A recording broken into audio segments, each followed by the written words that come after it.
Eh, cek cek suara saya dengar nggih Pak Ibu? Masuk. Oke, nggih. Terima kasih. Insyaallah kan segera kita mulai. Sebelumnya Assalamualaikum warahmatullahi wabarakatuh. Waalaikumsalam warahmatullahi wabarakatuh. Bapak Ibu, alhamdulillah di kesempatan hari ini kita bisa bertemu di acara diseminasi secara positif. Sebelumnya mari di pertemuan secara daring ini kita awali bersama-sama dengan membaca basmalah. Saya antarkan. Bismillahirrahmanirrahim. Bapak Ibu sekalian, saya izin dulu ya untuk share screen.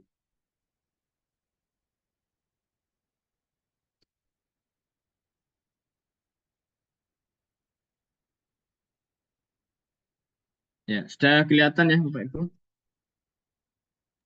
Sampun.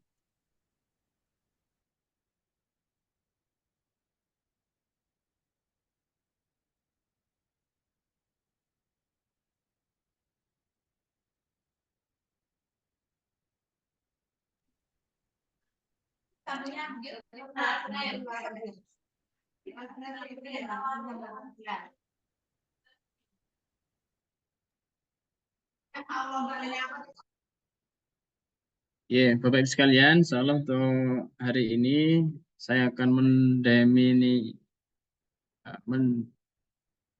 eh, diseminasi ya terkait dengan pemahaman dan penerapan budaya positif.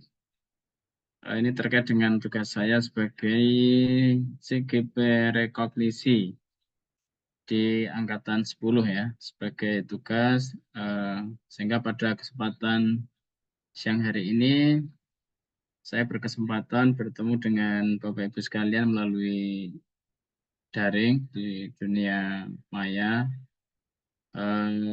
untuk mendiseminasikan terkait dengan pemahaman dan penerapan budaya positif di program guru penggerak ini di modul 1.4. Ini nama saya. Dan selanjutnya Bapak Ibu nanti yang perlu kita pelajari, yang perlu saya sampaikan kepada Bapak Ibu sekalian itu terkait dengan konsep inti dari budaya positif. Ada beberapa hal yang perlu nanti kita pelajari bersama. Yang pertama adalah terkait dengan perubahan paradigma belajar,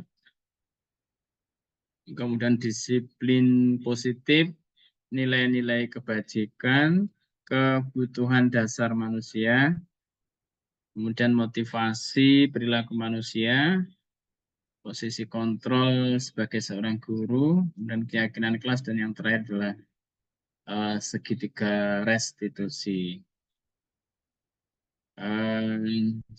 Jadi itu nanti Bapak Ibu yang perlu kita pelajari bersama-sama di kegiatan diseminasi pada siang hari ini. Ada 6 item nanti yang akan kita pelajari ya.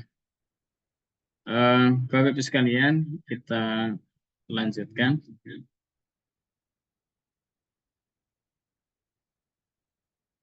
Yang pertama itu terkait dengan perubahan paradigma belajar.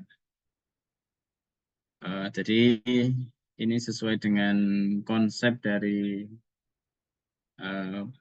Bapak Pendidikan kita atau KHD, perubahan atau paradigma belajar yang harus kita perhatikan ya terkait dengan tugas dan kewajiban kita sebagai seorang pendidik. Bahwa KHD berpendapat bahwa pendidikan harus selalu berpegang kepada kodrat alam dan kodrat zaman. Yang dimaksud dengan kodrat alam adalah kekuatan atau potensi ya, atau keadaan diri kita secara alamiah atau idiosinkratik ya, melekat pada diri masing-masing individu.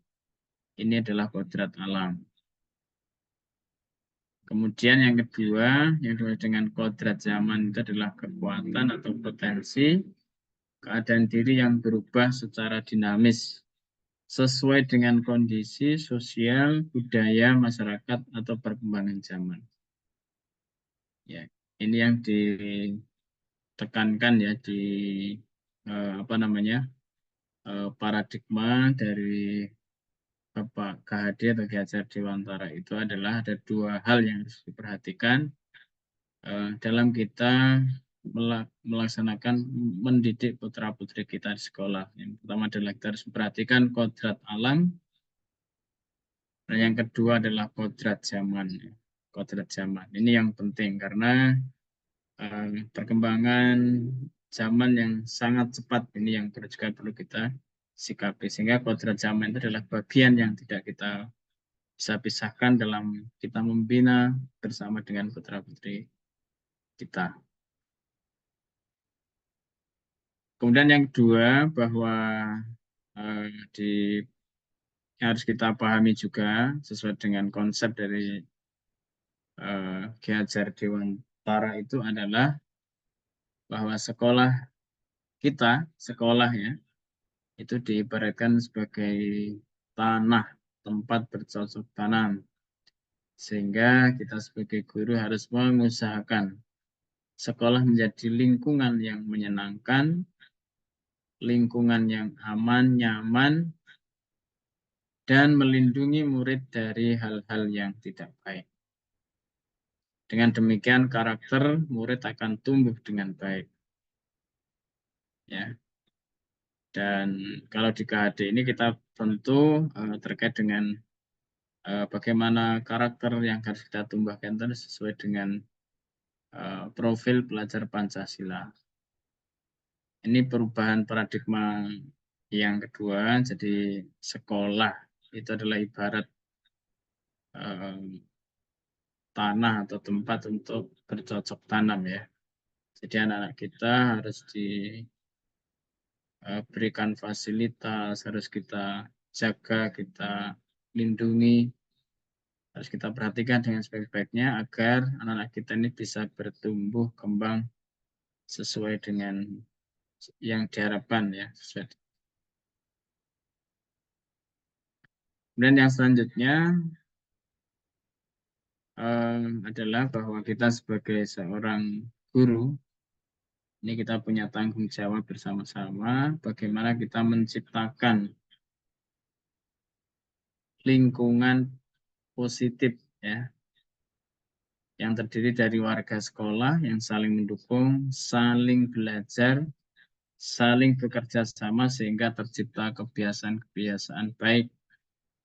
Nah, dari kebiasaan-kebiasaan baik itu akan tumbuh menjadi karakter yang baik warga sekolah. Dan pada akhirnya karakter-karakter dari kebiasaan baik akan membentuk sebuah budaya positif. Nah, ini mindset atau perubahan yang harus kita rubah ya. Jadi yang pertama yang disampaikan oleh Ki Hajar Dewantara itu adalah perubahan mindset atau perubahan paradigma.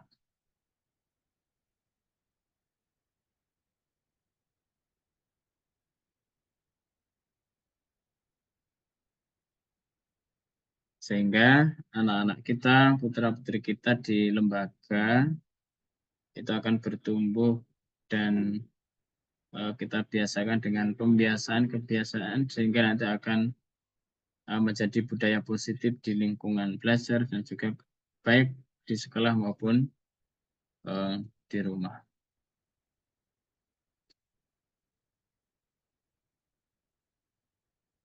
Kemudian yang kedua, Bapak Ibu sekalian, ini perlu kami sampaikan juga yang terkait dengan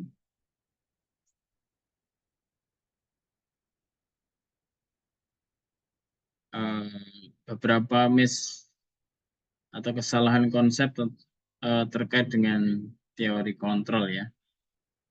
Yang pertama bahwa kadang kita menjadi seorang guru itu kita bisa mengontrol semuanya. Jadi itu miskonsepsi. Jadi hanya ilusi ya, bahwa guru itu dapat mengontrol muridnya. Yang sebenarnya bahwa ya murid itu ya apa namanya atau kesadaran dirinya, kesadaran pribadi itu yang harus yang kita harapkan. Sehingga anak-anak itu kalau sudah bisa mengontrol dirinya, insya Allah akan lebih mudah. Dan itu yang kita belajar bersama-sama, bagaimana kita bisa menumbuhkan kontrol anak-anak kita itu betul-betul datang dari dirinya sendiri. Kalau selama ini mungkin masih guru ya yang mengontrol. Dan ini kalau masih guru itu hanya takutnya kepada guru dan itu miskonsepsi ya. Jadi kalau ada seorang guru mengatakan bahwa saya bisa mengendalikan anak itu, ya mungkin saat itu mungkin anak hanya menurut, tapi ketika tidak ada gurunya ya sudah berbeda lagi ceritanya. Oleh karena itu memang bagaimana kita bisa menyadarkan anak-anak kita terkait dengan kemampuan apa namanya motivasi intrinsiknya anak-anak. Jadi ilusi ya. Jadi kalau ada guru yang mengatakan saya bisa ngapain aja sama murid, nah itu berarti itu hanya ilusi. Itu hanya ilusi. Miskonsepsi yang kedua terkait dengan teori kontrol itu bahwa ilusi bahwa kritik dan membuat rasa bersalah mampu menguatkan karakter. Itu hanya ilusi. Ini yang mungkin masih banyak kita dengarkan dan kita juga masih seperti itu. Dan yang ketiga, ilusi bahwa semua penguatan positif itu akan efektif dan bermanfaat. Dan yang keempat itu miskonsepsi terkait dengan teori kontrol yang adalah ilusi bahwa orang dewasa berhak memaksa. Ya. Ini yang kita lakukan juga sebagai seorang guru itu ya. Ini mengubah paradigma stimulus respon ke pendekatan teori kontrol. Jadi stimulus responnya realitas, ya. Kebutuhan kita sama. Kemudian kalau teori kontrolnya itu realitas, kebutuhan kita itu berbeda. Dan yang kedua, semua orang melihat hal yang sama. Teori kontrolnya yang adalah setiap orang memiliki gambar yang berbeda. Oleh karena itu di budaya positif itu salah satunya adalah bagaimana kita bisa mengubah paradigma ya, mengubah paradigma. Ini yang paradigma yang lama mungkin kita berharap murid kita belajar yang sama seperti yang kan realitanya kan berbeda, kemampuannya berbeda, cara berpikirnya berbeda, cara belajarnya juga berbeda. Sementara kita ketika kita mengajar anak-anak kita itu mau menganggap ya kita hanya menggunakan satu cara yang menganggap bahwa ya sama semua anak-anak kita. Ini yang keliru ya yang perlu kita luruskan. Kemudian perilaku buruk dilihat sebagai suatu kesalahan. Ini yang masih kita lakukan ya. Jadi ketika anak melakukan perbuatan kesalahan itu kita langsung menjustis ya pada anak-anak kita. Ya bahwa itu adalah sebuah kesalahan. Padahal dari kontranya semua perilaku itu memiliki tujuan. Ya pasti semua orang ketika berperilaku itu pasti ada tujuan. Kemudian terkait dengan yang kontrol yang tadi disampaikan di atas tadi ya, bahwa orang lain bisa mengontrol saya. Ya, ini kan stimulus ya. Bahwa realitanya hanya Anda, hanya kita sendiri sebenarnya yang bisa mengontrol diri kita. Jadi oleh karena itu terkait dengan beberapa kesalahan di kita, ya mari kita perbaiki, kita kita rubah ya terkait dengan miskonsepsi terkait dengan teori kontrol yang masih salah pada diri kita. Dan yang kedua adalah disiplin positif ya. Jadi disiplin itu berasal dari kata disiplina, artinya belajar. Disiplin mengacu pada disiplin diri yang memiliki arti tanggung jawab terhadap apa yang dilakukan berdasarkan nilai-nilai yang diyakini. Kemudian disiplin positif merupakan salah satu cara penerapan disiplin yang bertujuan untuk menumbuhkan kesadaran serta memberdayakan peserta didik tanpa imbalan, penghargaan atau reward, atau ancaman atau hukuman. Nah, ini yang kita berusaha bangun ya. Bagaimana siswa kita ini memiliki disiplin positif. Ya, kalau anak-anak kita sudah memiliki disiplin positif yang baik, maka anak kita ini sudah tumbuh kesadaran dirinya ya. Baik itu dalam belajarnya, dalam mengikuti kegiatan dan sebagainya. Ini yang baik diawasi atau tidak, baik ada reward atau tidak, baik ada hukuman atau tidak. Itu kalau anak-anak kita sudah memiliki kesadaran untuk penerapan disiplin ini sudah luar biasa. Nah, Bapak Ibu sekalian, tentunya kita sebagai seorang pendidik ya, tujuan dari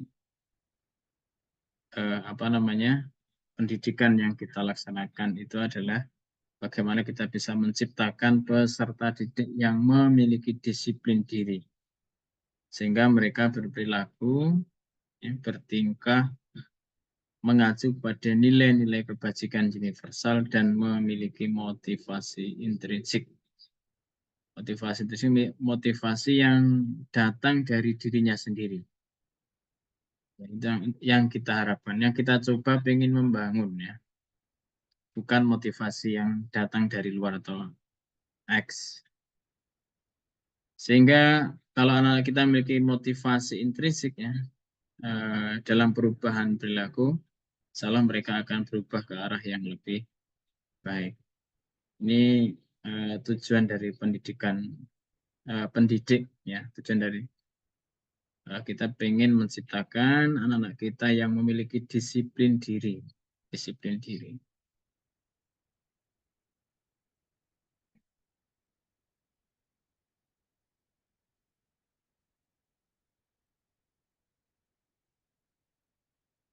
Kemudian kita lanjutkan, ini ada game ya, kita lanjutkan saja.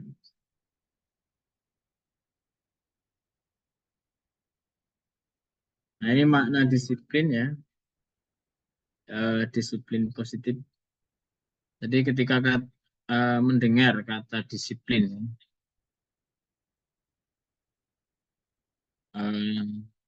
ini tentunya bagi Bapak Ibu mungkin akan terbayang. Untuk menjadi seorang murid atau pengikut, harus betul alasan mengapa mereka mengikuti suatu aliran atau ajaran tertentu, sehingga motivasi yang terpenting adalah motivasi intrinsik, bukan yang ekstrinsik. Dan tujuan kita adalah menciptakan anak-anak yang memiliki disiplin diri, sehingga mereka bisa berperilaku dengan mengacu pada nilai-nilai kebajikan universal dan memiliki motivasi intrinsik, bukan motivasi ekstrinsik. Kemudian tadi di atas sudah kita sebutkan nilai-nilai kebajikan. Nilai-nilai kebajikan, nilai-nilai yang disepakati bersama ya, tanpa memandang suku, bangsa, agama, bahasa maupun latar belakangnya. Ini beberapa contoh nilai kebajikan institusi atau organisasi ya. Yang pertama adalah nilai kebajikan dari profil pelajar Pancasila. Ada 6. Yang pertama, beriman dan bertakwa kepada Tuhan Yang Maha Esa, berakhlak dan berakhlak mulia, dan berkebinekaan global, gotong royong, mandiri, kreatif, dan bernalar kritis. Ini ada dari PYP, toleransi, rasa hormat, integritas, mandiri, dan lain sebagainya. Yang life skill yang dapat dipercaya, lurus,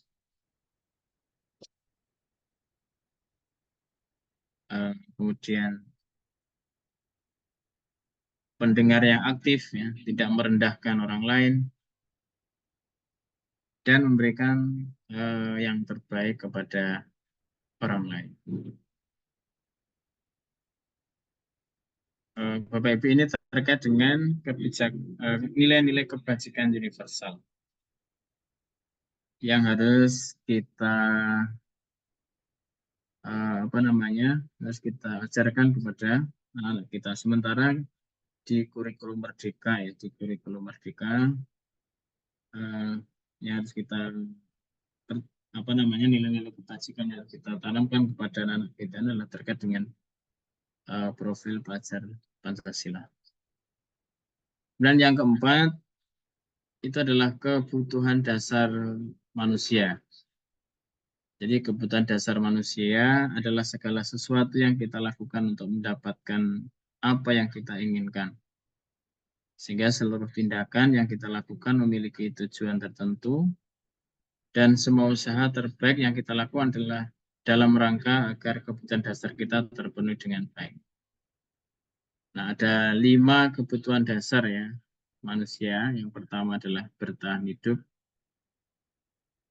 kasih sayang dan rasa terima, penguasaan, kebebasan, dan yang kelima adalah kesenangan. Nah, termasuk ini kita sampaikan ya agar kita memahami ya, bahwa anak-anak kebutuhan hidup termasuk anak-anak kita. Ini kalau kita terkait dengan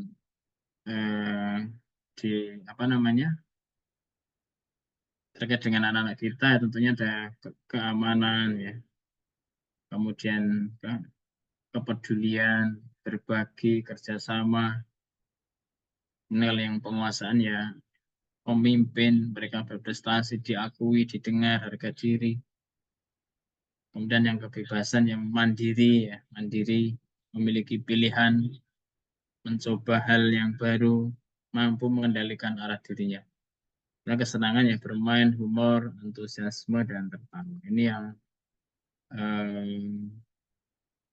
5 kebutuhan dasar manusia, sehingga dengan kita mempelajari 5 kebutuhan dasar manusia ini, kita sebagai seorang pendidik tentunya kita bisa melihat, bisa anak-anak kita ini ketika dalam KBM dan lain sebagainya ya kita harus perhatikan ya. Makanya sekarang di sekolah-sekolah kita itu harus ada jok, ada ice break ya, agar mereka anak-anak kita ini kebutuhan dasarnya bisa terpenuhi dengan sebaik-baiknya. Ada 5 hal ini.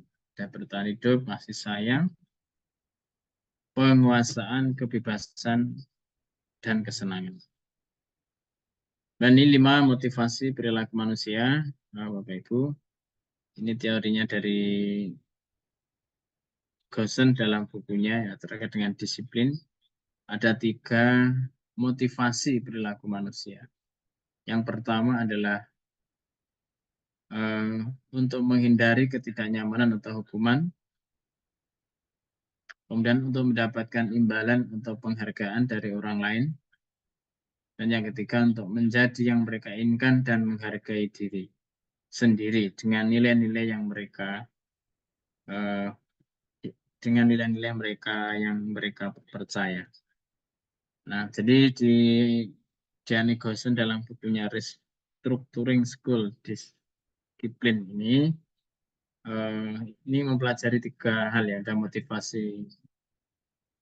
motivasi eksternal dan juga motivasi dari dalam diri anak atau motivasi intrinsik. Jadi kalau anak-anak kita itu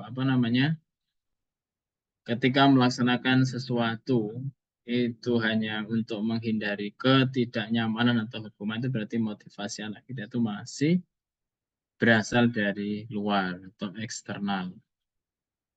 Ya. Kemudian yang kedua, kalau anak-anak kita ini melakukan sesuatu atau ketika belajar atau apapun ya, sesuatu itu anak kita itu orientasi atau tujuannya ingin mendapatkan penghargaan atau imbalan dari orang lain, maka itu juga motivasinya dari eksternal. Makanya di program penggerak itu reward penghargaan itu bukan hal yang baik untuk anak-anak kita. Ya. Dan yang ketiga ini yang paling bagus ya Bapak Ibu, yaitu untuk menjadi orang yang mereka inginkan dan menghargai diri sendiri dengan nilai-nilai yang mereka percaya. Ini yang harus kita bangun, kita tanamkan kepada anak-anak kita. Kalau anak kita misalnya datang ke sekolah dengan tepat waktu itu karena pribadinya, karena ingin menghargai dirinya, ingin menghargai waktu, ingin menghargai nilai-nilai yang mereka percaya. Ini adalah salah satu anak-anak kita ini berarti sudah punya motivasi intrinsik, motivasi yang berasal dari dalam diri kita. Ini yang harus kita bangun. Bagaimana kita bisa membangun, ya, mendidik anak-anak kita ini bagaimana motivasi itu bisa datang dari dirinya sendiri.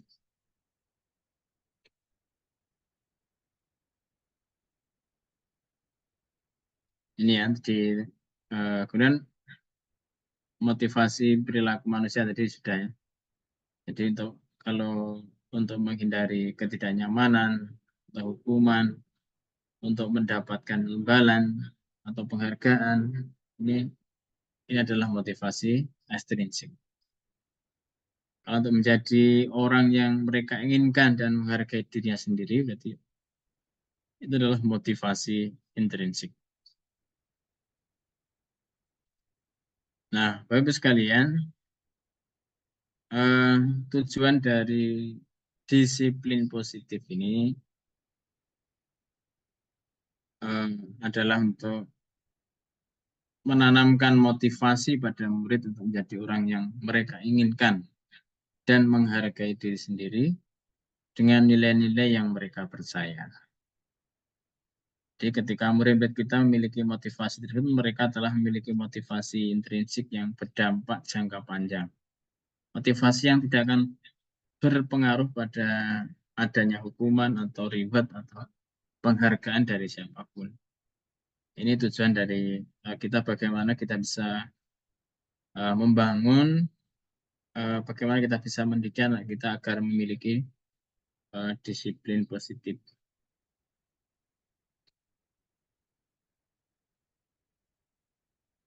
Nah, ini ada cerita juga, jadi ini saya bacakan ya. Jadi sebagai seorang guru, saat Anda mengajar di kelas tepat waktu, motivasi apakah yang mendasari tindakan Anda? Apakah Anda datang waktu karena tidak ingin ditegur oleh atasan Anda dan kemudian mendapat surat peringatan?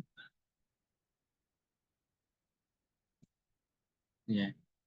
Ini kalau motivasi datang, Bapak Ibu guru datang kelas tepat waktu itu karena tidak ingin ditegur oleh atasan atau tidak ingin mendapatkan surat peringatan, ini kan ini juga masih motivasi dari luar atau motivasi eksternal ya, dari eksternal.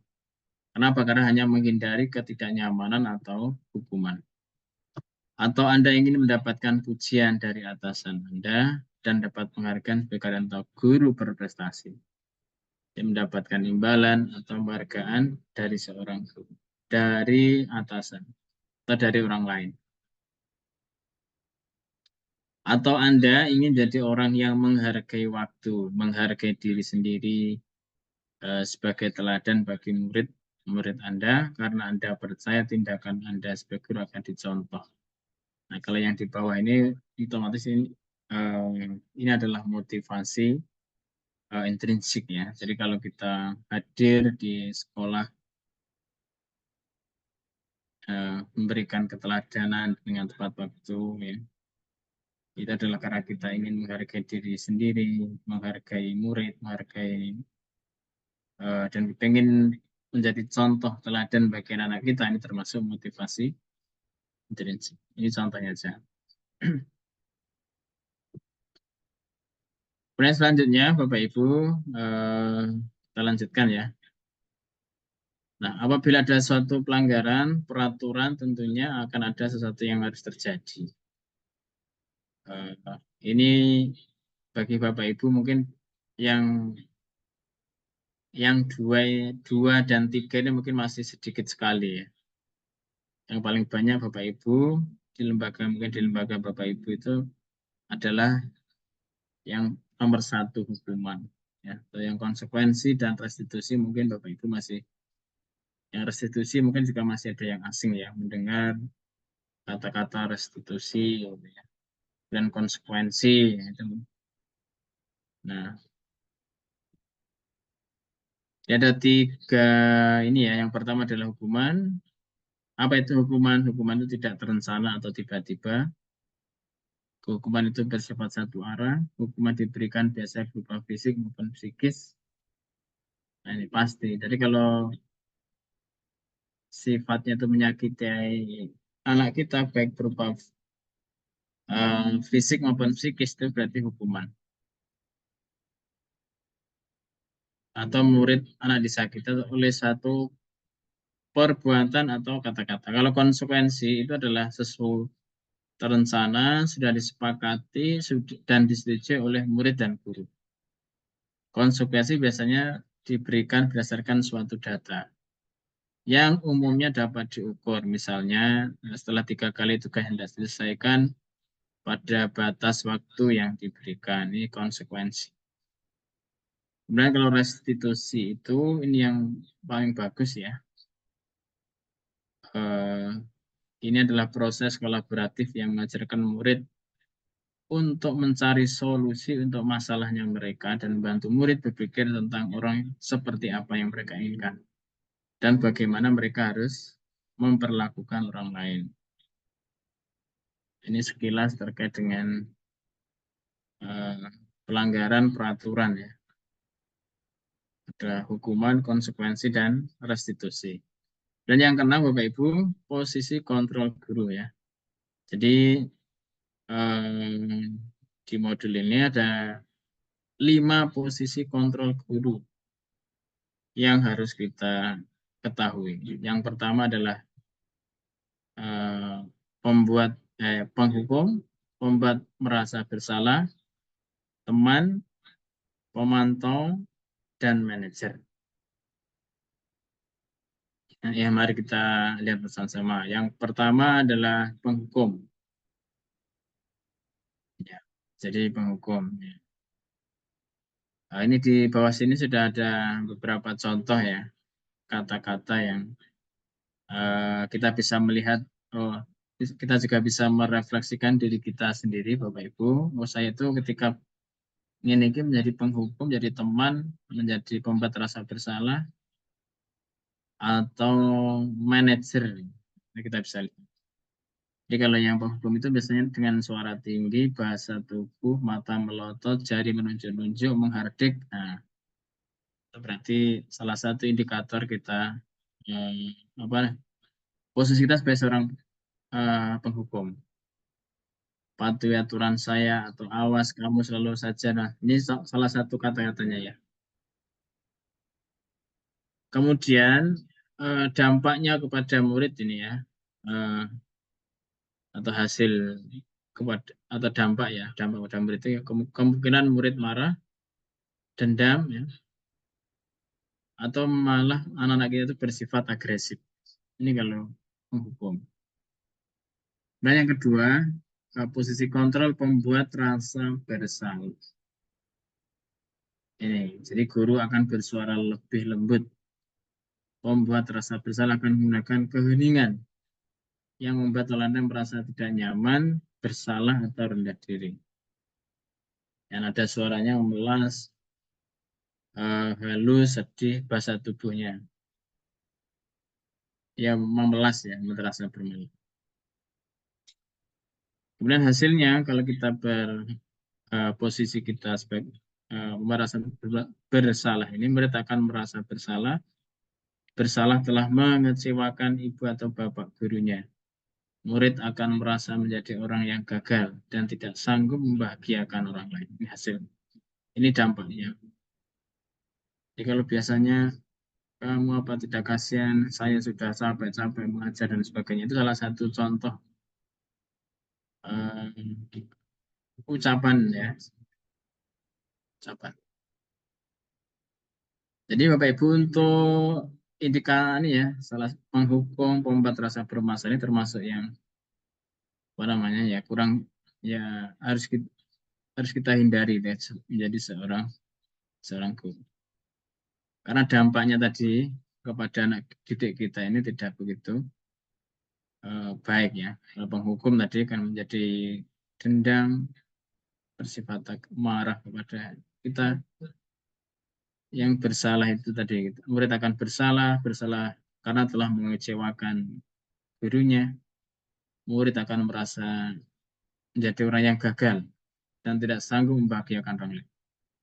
Nah, kemudian yang ketiga, posisi kalau sebagai seorang atau teman ya.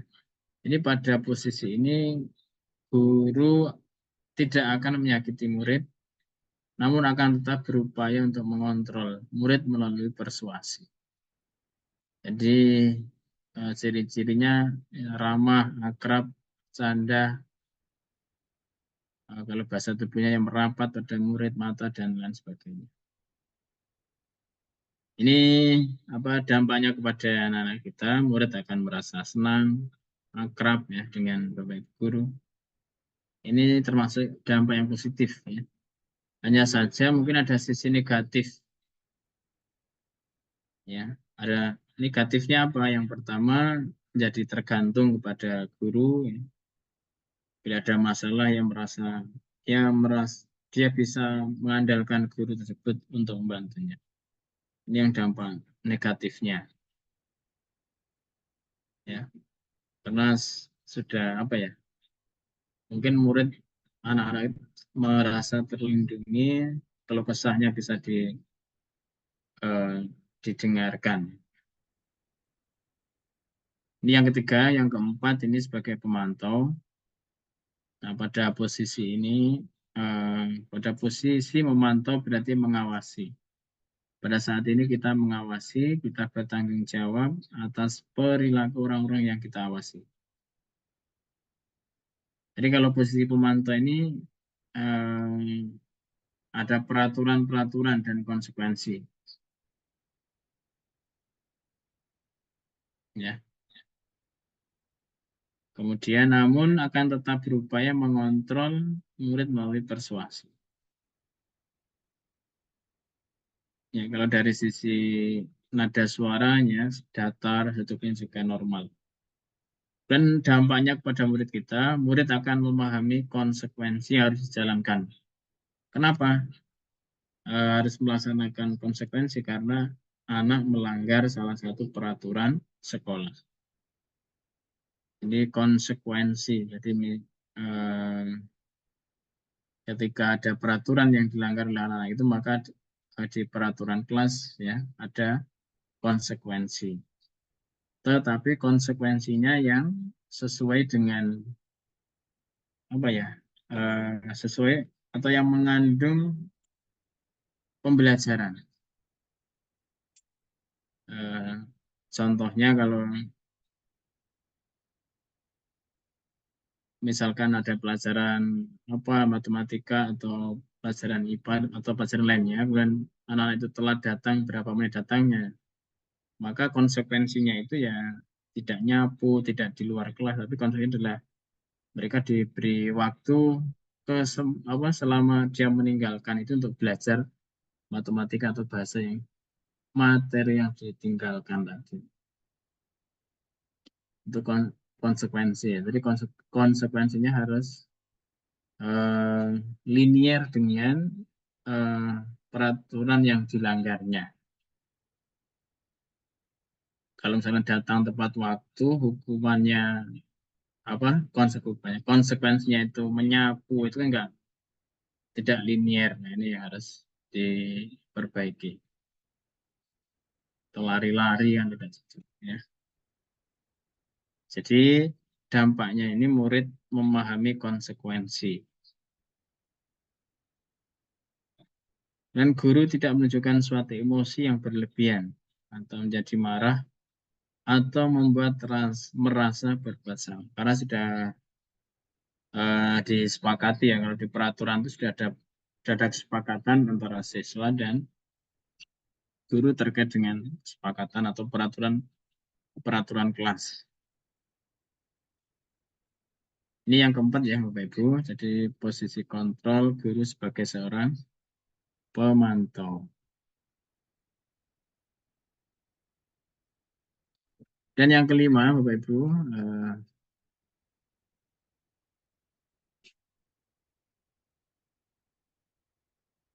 guru posisi kontrol sebagai manajer.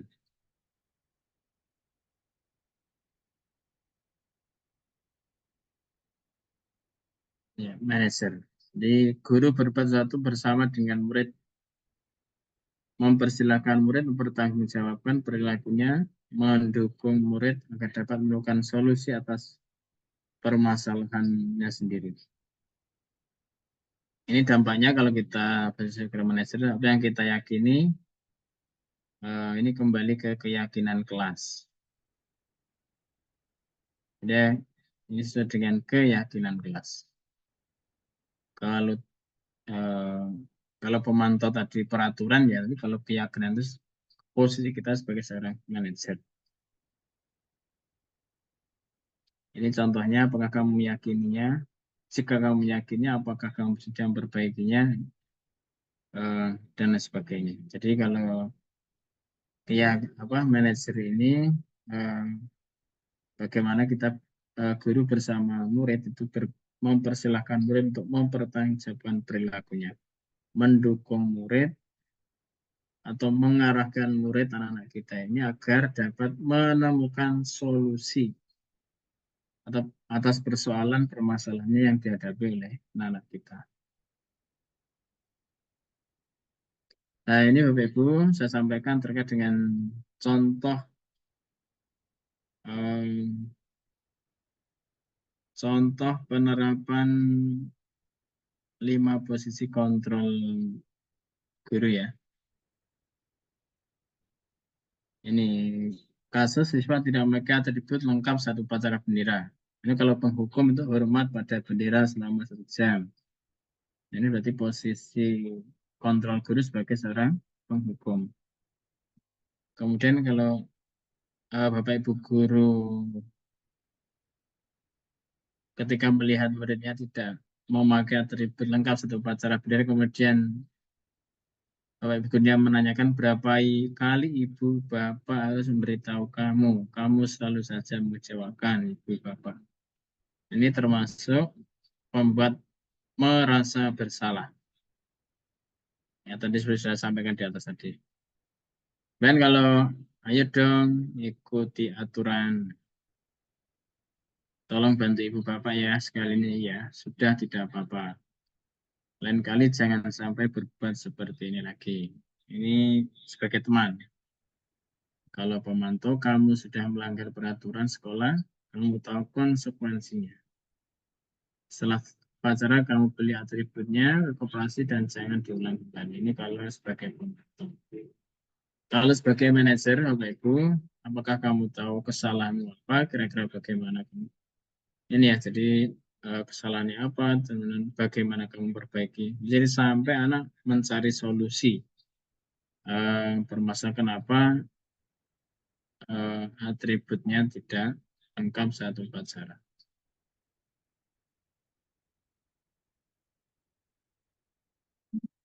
Nah, halo, cek Bapak Ibu. Ini yang pertama bisa ditebak Bapak Ibu. Cek Bu Linda, Bu Alfi. Ya, Bapak. Yang posisi ini sebagai apa posisinya?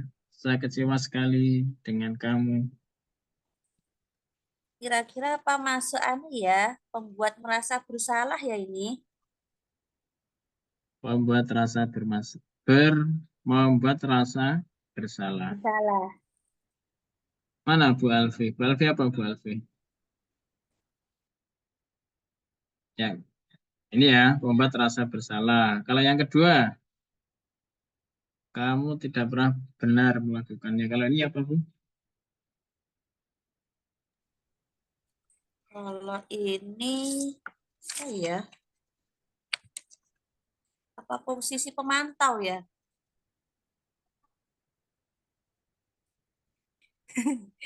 Kalau yang atas tadi, yang atas ini. Yang atas Kalau apa? yang atas saya itu nebaknya posisi pembuat merasa bersalah. Kalau yang bawah, Oh, menurut saya lah itu posisi pemantau. Maaf Pak, baru belajar nih. ya nanti ini terakhir. Coba yang kalau yang ini, ayolah. Ini sebagai apa? Bapak Ibu, monggo yang lain bisa Bu Alfi, Bu Alfi. Brosi nih, brosi. Bu Linda nih, Bu Linda. Iya saya Pak. Ya apa ini? Kalau yang ini apa ya? Masa lupa. Teman, Ini, Pak. Demi teman. Teman. ayo, Posisi teman teman. ini. Teman itu. Ya, teman. Kalau yang ini, Penghukum ya ini. hmm,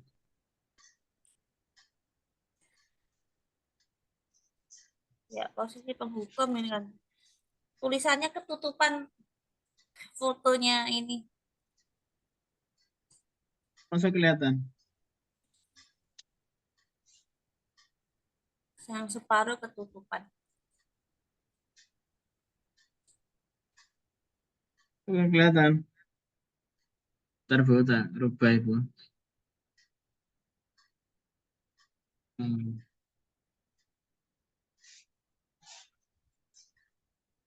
Kita ulang dari atas ya, Bapak Ibu. Ini saya kecewa tadi sebagai pembuat rasa bersalah. Kalau yang membentak-bentak itu ini membentak atau Bu? Kamu tidak pernah.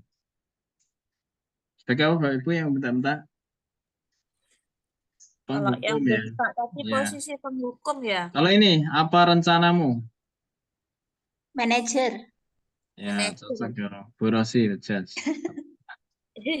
Kata kuncinya dia apa? Jadi dia berusaha untuk menyelesaikan persoalannya sendiri. Kalau Azulah ini sebagai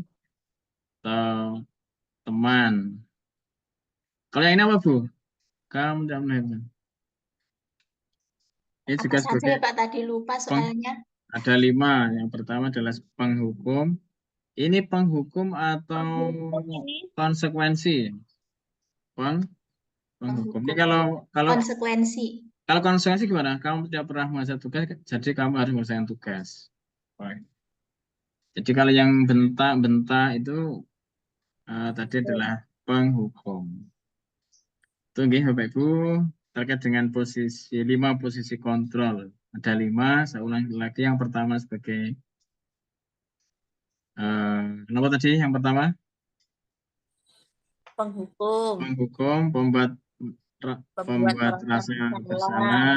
Yang ketiga itu Posisi teman. teman. Yang keempat Pemantau. pemantau. Yang kelima Manajer. manajer. Yang paling bagus yang mana Bapak Ibu?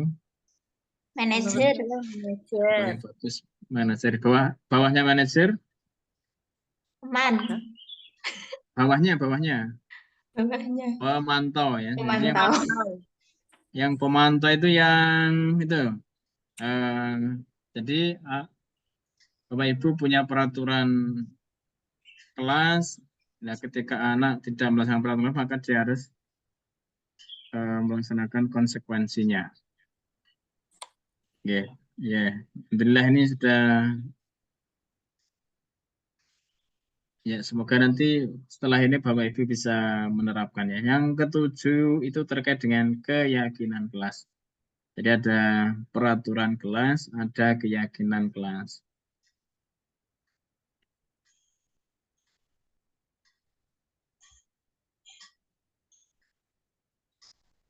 Kalau peraturan apa Bapak Ibu? Peraturan. Jangan peraturan.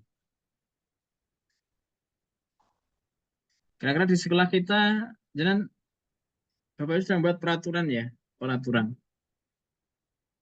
Halo. Kalau Bu Rosi kelasnya peraturannya apa, Bu?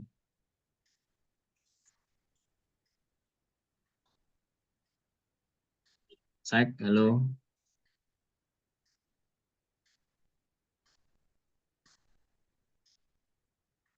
Halo.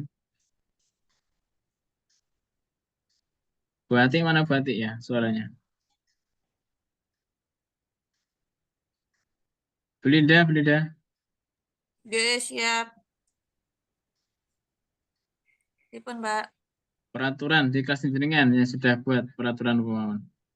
Oke, selama ini saya taunya peraturan, Pak. Saya belum tahu namanya keyakinan. Tapi di kelas kami sudah ada peraturan itu. Misalnya Peraturannya. tidak telat masuk ke dalam kelas. Kemudian ketika diajar mendengarkan. Tapi itu semua kami buatnya juga bersama-sama dengan murid kami, Mbak. Begitu. Ya. Jadi peraturan, bedanya peraturan dengan keyakinan, apa Bu? Ada yang tahu Bapak Ibu?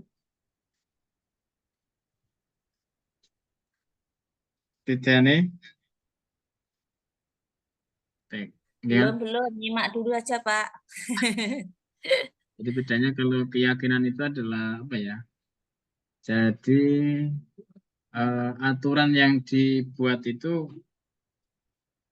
di saat atau berdasarkan nilai-nilai atau apa ya? Aturannya itu tuh inilah apa namanya? Disarikan dari peraturan. Jadi peraturan itu kan masih menggunakan kalimat-kalimat yang negatif, ya. Misalnya jangan membuang sampah sembarangan, itu kan negatif ya. Karena ketika ada jangan itu pengen anak-anak itu mencoba. Jangan membuang sampah sembarangan maka masih ada. Nah, kalau keyakinan itu adalah merubah kata-kata dari yang negatif menjadi positif. Jadi positif. Menjadi positif. Atau keyakinan itu akan kembali apa ya? Akan kembali kepada dirinya anak. Nah, saat ini kalau misalkan saya tanya itu panjenengan pakai helm itu karena takut ditilang polisi apa ya untuk melindungi keselamatan panjenengan. Nah, itu juga kalau jenengan itu setelah di tingkat polisi itu berarti bukan keyakinan, tapi itu peraturan. Tapi kalau misalnya kita pakai hal itu karena keselamatan, melindungi keselamatan kita, itu berarti keyakinan. Jadi keyakinan itu adalah apa namanya yang kita gunakan itu adalah kalimat-kalimat yang positif ya, yang positif. Nah, makanya mengapa kita membuat keyakinan kelas bukan peraturan kelas. Ya tadi karena kalau peraturan tadi ya masih bersih dari sisi kalimatnya itu masih negatif. Yang kedua itu masih apa namanya, motivasinya itu bukan motivasi yang dari anak-anak, dari diri anak itu. Ini, nah, pembentukan keyakinan kelas yang pertama bersifat abstrak berupa pernyataan universal, dibuat dalam pernyataan positif, sedikit saja mudah diingat, sesuai dengan kondisi kelas dan sekolah sehingga mudah diterapkan. Semua warga sekolah, warga kelas dilibatkan saat membuat keyakinan kelas. Ini ya, jadi terkait dengan peraturan dan keyakinan kelas. Nah, yang kedelapan itu adalah segitiga restitusi. Ini segitiga restitusi. Jadi segitiga restitusi itu dikembangkan oleh pakar pendidikan tadi ya, tadi di atas tadi, Diana Gosen, berdasarkan teori kontrol William Glasser. Ini restitusi itu adalah menciptakan kondisi bagi murid untuk memperbaiki kesalahan mereka sehingga mereka bisa kembali pada keluarga mereka dengan karakter yang lebih baik. Nah, di dalam segitiga restitusi ini ada 3 tahapan. Yang pertama adalah menstabilkan identitas, yang kedua validasi tindakan yang salah, yang ketiga adalah menanyakan keyakinan. Tadi di atas tadi sudah kita sampaikan ya, mulai dari teori kontrol, kemudian kebutuhan dasar manusia, kemudian tadi 5 posisi kita sebagai seorang guru. Ya, kalau Bapak Ibu berposisi sebagai manajer, tentunya Bapak Ibu akan menerapkan segitiga restitusi ini. Kenapa ya? Karena ketika yang manajer tadi kan, bagaimana anak bisa menggali, bisa mencari persoalannya sendiri, tetap bisa menyelesaikan sendiri dengan bantuan kita. Nah, ini di segitiga restitusi ini adalah bagaimana kita bisa anak-anak kita ini bisa mencari solusi atas kesalahan atau pelanggaran yang dilakukan oleh anak kita. Nah, jadi segitiga restitusi adalah proses dialog yang dijalankan oleh guru atau orang tua agar dapat menghasilkan murid yang pertama mandiri dan murid yang bertanggung jawab. Jadi, dan restitusi juga membantu murid menjadi lebih memiliki tujuan, disiplin positif, dan memulihkan dirinya setelah berbuat salah. Restitusi bukan untuk menebus kesalahan, namun untuk belajar dari kesalahan. Ini segitiga restitusi, satu proses dialog yang dijalankan oleh guru agar dapat menghasilkan murid yang mandiri, bertanggung jawab. Ini ada 3 tahap ya. Yang pertama menstabilkan identitas, kemudian validasi, dan yang ketiga adalah menanyakan keyakinan.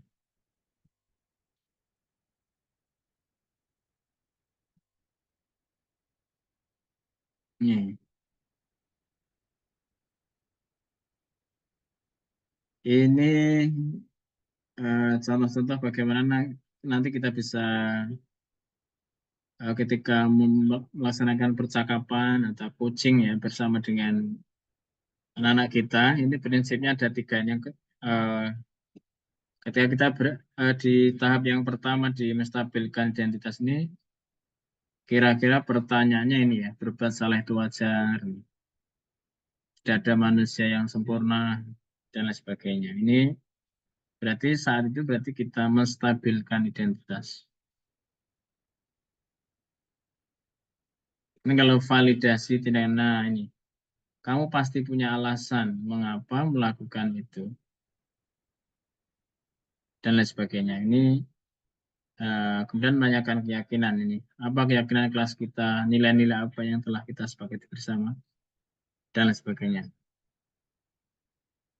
Terus yang terakhir itu, kamu ingin menjadi seperti apa, untuk caranya bagaimana. Nah, ini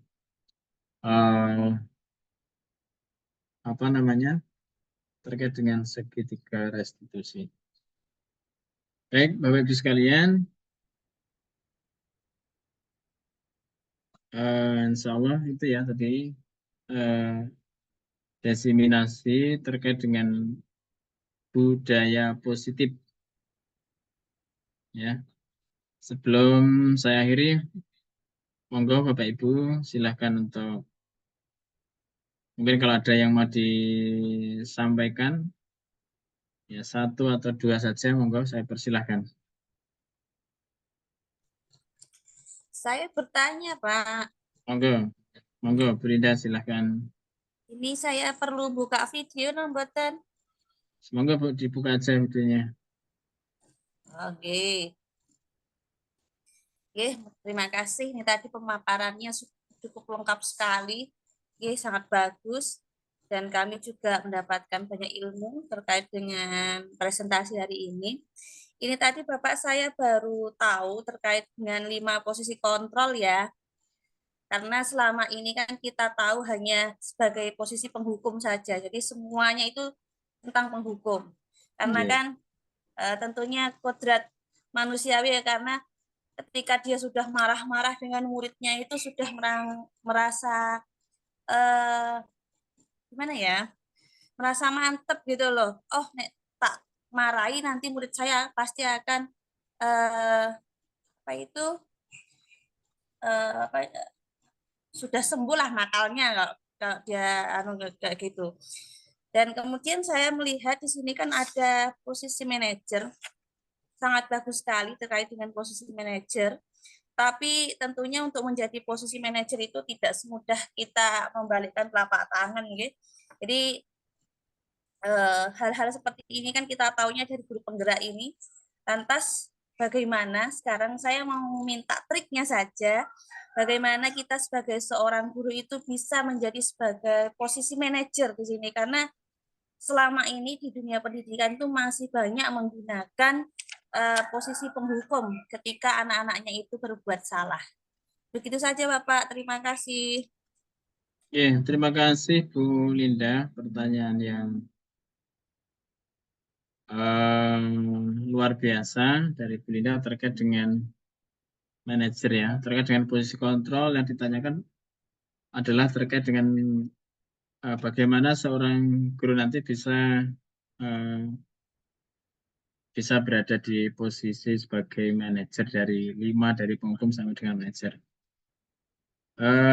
Tentunya di kita sebagai seorang guru ya, memang harus terus belajar dan belajar ya, karena memang perkembangan dan lain sebagainya itu memang sangat luar biasa. Jadi kalau menurut saya Bu Linda, jadi insya Allah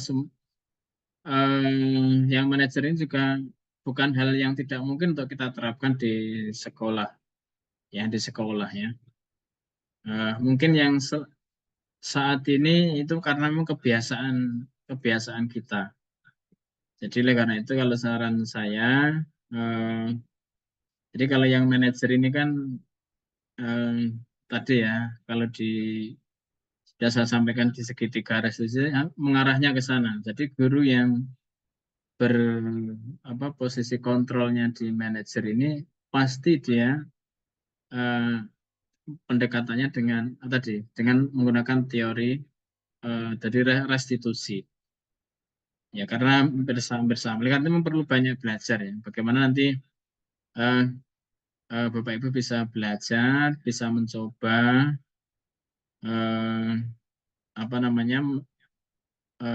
belajar untuk berposisi menjadi seorang manajer.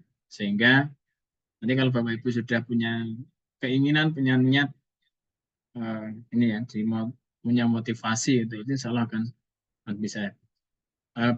Jadi memang perlu kesabaran, dan ini kalau manajer itu tentunya kita juga tidak pengen cepat-cepat anak kita berubah. Jadi misalnya hari ini Bapak Ibu sudah ngobrol atau sudah kucing dengan anak putra putri Bapak Ibu, kemudian besok berubah, tidak mungkin. Perlu kesabaran. perlu kesabaran sehingga nanti anak-anak kita itu bisa berubah. Jadi kalau saran saya yang pertama harus banyak diluruskan niatnya, dan yang kedua adalah banyak belajar, banyak berlatih, sering dipraktekkan dengan ngobrol bersama dengan anak-anaknya dengan 3 hal tadi. Kemudian yang kedua juga dibuat keyakinan kelasnya ya, keyakinan bukan hanya peraturan tapi keyakinan kelas. Nilai-nilai yang perlu disepakati, nilai-nilai yang baik perlu disepakati dan diterapkan di kelas. Sehingga kalau itu dibuat, insya Allah kita bisa menerapkan posisi sebagai manajer. Dan ketika berposisi manajer, maka penyelesaian kasusnya tadi seperti kita gunakan restitusi. Kita gunakan restitusi, ya seketika restitusi. Ada 3 hal tadi ya Bapak Ibu ya. Tadi sudah saya sampaikan 3 hal itu, mulai dari menstabilkan identitas, kemudian validasi tindakan yang salah, dan yang ketiga adalah menjaga keyakinan. Tadi juga sudah kita sampaikan kira-kira obrolan apa yang disampaikan ketika menstabilkan identitas tadi sudah. Kemudian obrolan apa ketika validasi tadi sudah saya sampaikan juga. Dan yang ketiga tadi terkait dengan bagaimana menanyakan keyakinan. Ini untuk memberikan penguatan kepada anak kita dan mencari solusi. Ingat, kita juga harus bersabar ya Bapak Ibu. Terkait dengan itu kita juga harus bersabar. Jadi solusi atau persoalan itu datangnya dari anak, bukan dari kita, bukan dari kita.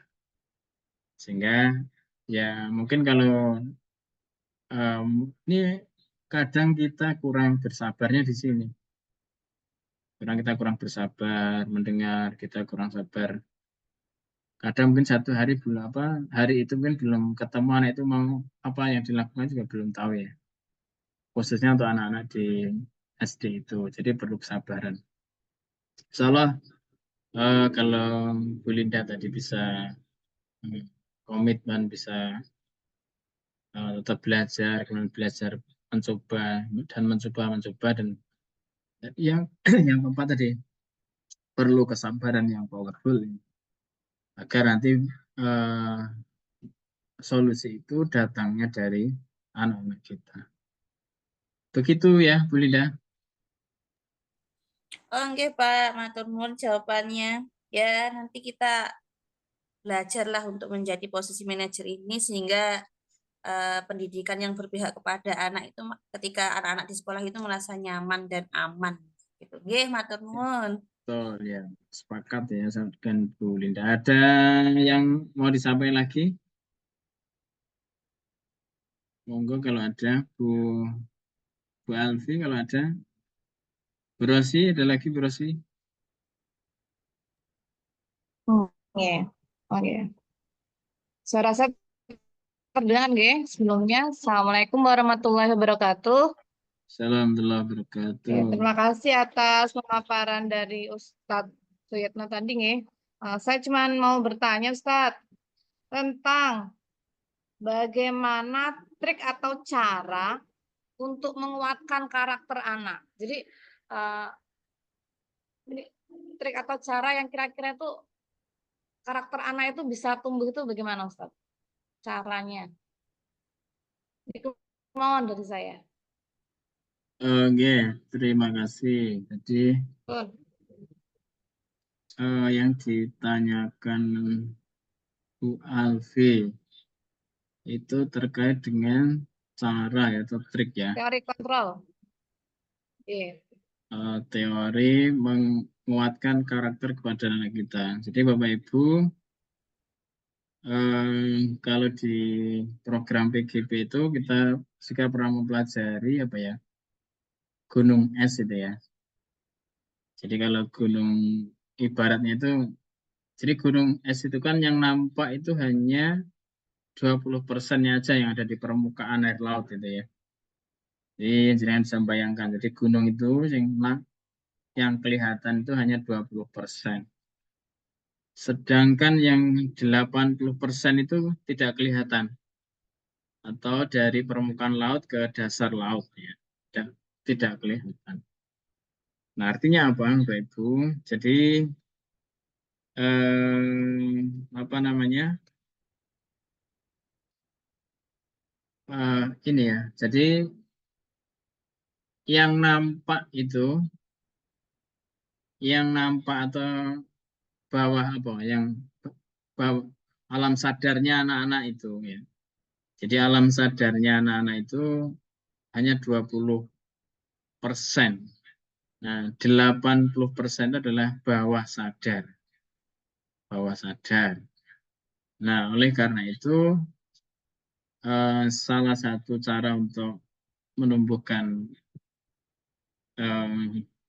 karakter di teori itu ya harus apa namanya? Kita kita kita bukan hanya bermainnya di 20%, tapi kita ada ke 80% yang bawah sadar itu. Yang 80% itu akan muncul ke alam sadar, yang 20% itu ketika Bapak Ibu guru itu adalah dalam rangka untuk apa namanya? Kalau misalnya pengen menumbuhkan karakter, maka salah satunya adalah dengan banyak melakukan kegiatan pembiasaan kepada anak-anak kita. Ya, jadi misalkan pengen putra putri kita itu apa ya, berjabat tangan, ya harus dibiasakan, harus dibiasakan. Karena nanti kalau pembiasaan itu dilaksanakan secara berulang-ulang, kontinu, konsisten kepada anak kita itu, maka itu bisa menjadi budaya. Jadi dari pembiasaan jadi budaya. Nanti kalau sudah budaya itu bisa menjadi karakter, ya. Jadi awalnya begitu. Jadi yang pertama harus kita kegiatan pembiasaan. Itu kan yang bisa kita tanamkan yang di alam sadarnya anak itu ya, pembiasaan. Pembiasaan setiap hari. Dan kalau sudah pembiasaan itu bisa menjadi budaya. Kalau sudah budaya itu anak-anak akan menjadi kebiasaan-pembiasaan dan bisa menjadi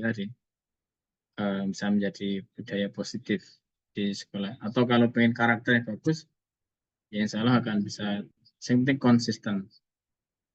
Yang kedua adalah keteladanan, ya. Keteladanan dari Bapak Ibu guru tentunya ini menjadi kunci utama. Setelah pembiasaan itu adalah keteladanan seluruh stakeholder yang ada di sekolah. Salah begitu, Bu Alfi. Monggo kalau ada yang mau menambahi terkait dengan bagaimana menumbuhkan karakter. Baik Bapak Ibu, saya rasa sudah cukup ya waktunya untuk diseminasi budaya positif pada siang hari ini. Semoga nanti bisa kita lanjutkan di event-event yang lainnya. Sekali lagi kami ucapkan terima kasih kepada Bapak Ibu yang sudah hadir secara daring pada siang hari ini. Semoga materi atau budaya positif ini nanti bisa bermanfaat untuk Bapak Ibu dan juga bisa berdampak kepada putra-putri Bapak Ibu di kelasnya masing-masing. Salamatan, terima kasih. Saya akhiri. Assalamualaikum warahmatullahi wabarakatuh. Waalaikumsalam warahmatullahi wabarakatuh. Bapak Ibu, monggo saya terima kasih bisa live dari ruangan ini. Oke, matur nuwun.